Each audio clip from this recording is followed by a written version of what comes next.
लोकसभा निवडणुकीवेळी झालेला विलंब टाळून आगामी विधानसभा निवडणुकीसाठी लवकरात लवकर जागा वाटप उरकण्याचा निर्णय सत्तारूढ महायुतीने घेतला आहे.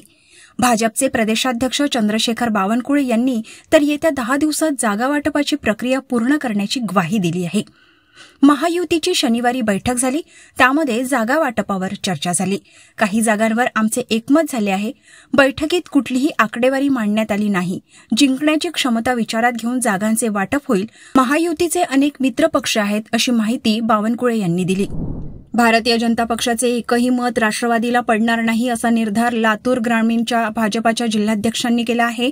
त्यामुळे भाजप आणि राष्ट्रवादीमधील दरी वाढत असल्याचं पाहायला मिळत आहे. अजित पवार यांची जनसन्मान यात्रा अहमदपूरला आली होती. त्यानंतर राज्यभरात राष्ट्रवादी आणि भाजप यांच्यातील वाद उफाळून आल्याचं समोर आलं आहे.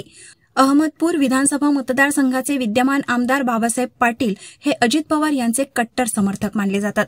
मात्र निधी वाटपात कायमच भाजपला डावलले गेल्यामुळे भाजपा कार्यकर्ते नाराज आहेत. भाजपाचे प्रदेश प्रवक्ते गणेश हाके यांनी जाहीर नाराजी व्यक्त केली होती.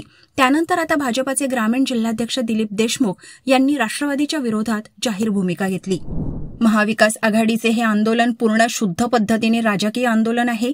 महाविकास आघाडीला माझा सवाल आहे की त्यांनी लाल किल्ल्याहून छत्रपती शिवाजी महाराजांचं नाव घेतलं असे इंदिरा गांधी यांचं एकतरी भाषण दाखवावं. पंडित नेहरू यांनी त्यांच्या डिस्कव्हरी ऑफ इंडियामध्ये जे लिहिलं त्याबद्दल महाविकास आघाडी माफी मागणार का? इतके वर्ष काँग्रेसने शिवाजी महाराजांनी सुरत लुटलं असा इतिहास शिकवला. शिवाजी महाराजांनी कधीच सुरत लुटलं नव्हतं, मात्र जाणीवपूर्वक आम्हाला तसा इतिहास शिकवण्यात आला. त्याबद्दल हे लोक माफी मागणार का? मध्य प्रदेशमध्ये काँग्रेसचं सरकार असताना कमलनाथ यांच्या मतदारसंघात छत्रपती शिवाजी महाराजांचा पुतळा बुलडोझरने हटवण्याचे पाप काँग्रेसने केले. त्याची महाविकास आघाडी माफी मागणार का? असे एक ना अनेक प्रश्न उपस्थित करत राज्याचे उपमुख्यमंत्री देवेंद्र फडणवीस यांनी काँग्रेस आणि महाविकास आघाडीवर निशाणा साधलाय. भारतातील तृतीयपंथी समुदायाला विविध अडथळ्यांचा सामना करावा लागतो. या आव्हानांपैकी युरोलॉजिकल आरोग्य समस्या विशेषतः गंभीर असतात. लिंगसंबंधी शस्त्रक्रिया करणाऱ्यांसाठी किंवा करण्याच्या विचारात असणाऱ्यांसाठी ही प्रक्रिया आव्हानात्मक असते. तृतीयपंथींच्या शस्त्रक्रियेनंतर मूत्रमार्गात संक्रमण, मूत्रमार्गातील गुंतागुंत आणि लघवीशी संबंधित समस्या उद्भवतात. मूत्रमार्गात कडकपणा, फिस्टुला आणि संसर्गाचा धोका असतो. रुग्णालयात तृतीयपंथींसाठी दर शनिवारी ही ओपीडी असेल. या संदर्भातील नुकतीच गौरी सावंत आणि तृतीयपंथी समुदायातील सदस्यांसोबत बैठक झाली. त्यांना लागणाऱ्या सुविधा देण्यासाठी प्रशासन म्हणून प्रयत्न करणार आहोत, अशी माहिती डॉ. संगीता रावत, अधिष्ठाता केईएम रुग्णालय यांनी दिली. बदलापूरमध्ये एका नामांकित शाळेतील 2 चिमुकल्या मुलींवर लैंगिक अत्याचार झाल्यानंतर राज्यभरात संतापाचं वातावरण आहे. शाळेतील स्वच्छता कर्मचाऱ्यानेच दोन्ही मुलींवर अत्याचार केल्याचं उघड झाल्यानंतर मोठा जनक्षोभ उसळला होता. यानंतर राज्यभरात अशा अनेक घटना उघडकीस येत आहेत. यामुळे महिलांच्या सुरक्षेबाबत प्रश्नचिन्ह निर्माण झालं आहे. महिलांवरील वाढत्या अत्याचारांच्या घटनांविरोधात भाजप आमदार पंकजा मुंडे यांनी संताप व्यक्त केला आहे. अशा प्रकारचे कृत्य करणाऱ्या आरोपींना फाशीची शिक्षा द्यावी, अशी मागणी पंकजा मुंडे यांनी केली आहे. आयसीसी चॅम्पियन्स ट्रॉफी 2025 खेळण्यासाठी भारतीय क्रिकेट संघ पाकिस्तानात जाणार की नाही, या प्रश्नाचे उत्तर जाणून घेण्यात संपूर्ण क्रिकेट जगताला उत्सुकता आहे. कारण आयसीसीचे नवे अध्यक्ष म्हणून जय शाह यांची नियुक्ती झाल्यानंतर चॅम्पियन्स ट्रॉफीबाबतची सर्व समीकरणे बदललेली दिसत आहेत. आता या दरम्यान पाकिस्तानचा दिग्गज क्रिकेटपटू बासित अली यांनी चॅम्पियन्स ट्रॉफीबद्दल भारताच्या पंतप्रधानांचे नाव घेत मोठे वक्तव्य केले आहे. त्यामुळे क्रिकेट विश्वात खळबळ उडाली आहे. राष्ट्रकुल संसदीय मंडळ महाराष्ट्र शाखेतर्फे देण्यात येणारा महाराष्ट्र विधान परिषद उत्कृष्ट संसदपटू पुरस्कार भाजपा गटनेते आमदार प्रवीण दरेकर यांना जाहीर झालाय.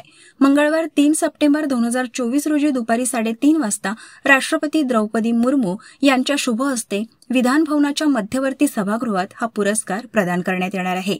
विधिमंडळाच्या कामकाजातील नियमित सहभाग, विधिमंडळाच्या नियमांचे काटेकोर पालन, विधिमंडळात उपस्थित करावयाच्या विषयांचे आकलन, उपस्थिती, विषय मांडताना वापरलेले ज्ञान, कौशल्य, निवडलेले मुद्दे, वक्तृत्व शैली, दर्जेदार उत्कृष्ट भाषणे या सर्व गोष्टी पाहून पुरस्कारांसाठी प्रवीण दरेकर यांची निवड करण्यात आली. काही दिवसांपूर्वी एअर इंडियाच्या विमानात बॉम्ब ठेवल्याची धमकी आली होती. आता इंडिगोच्या विमानात बॉम्बची धमकी आली आहे. यामुळे मध्य प्रदेशातील जबलपूर येथून हैदराबादला जाणाऱ्या विमानाचे नागपूर विमानतळावर आपत्कालीन लँडिंग करण्यात आले.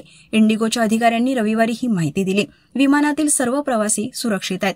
विमान नागपूरला उतरवल्यानंतर कठोर तपासणी करण्यात आली. त्यात काहीच आढळून आले नाही. आता धमकी देणाऱ्या व्यक्तीचा पोलीस शोध घेत आहेत. मालवण येथील राजकोट किल्ल्यावरील छत्रपती शिवाजी महाराजांचा पुतळा पडल्यानंतर महाविकास आघाडीने महायुती सरकारविरोधात आंदोलन छेडले आहे. रविवारी राज्यभर जोडे मारो आंदोलन करण्यात आले. या पार्श्वभूमीवर शिवसेना नेते चंद्रकांत खैरे यांनी पत्रकारांशी बोलताना राज्यात दंगली झाल्या पाहिजेत अशी मुक्ताफळे उधळल्याने खळबळ उडाली आहे. मालवण येथील पुतळा पडल्यापासून महाविकास आघाडी सातत्याने सरकारवर हल्लाबोल करत आहे.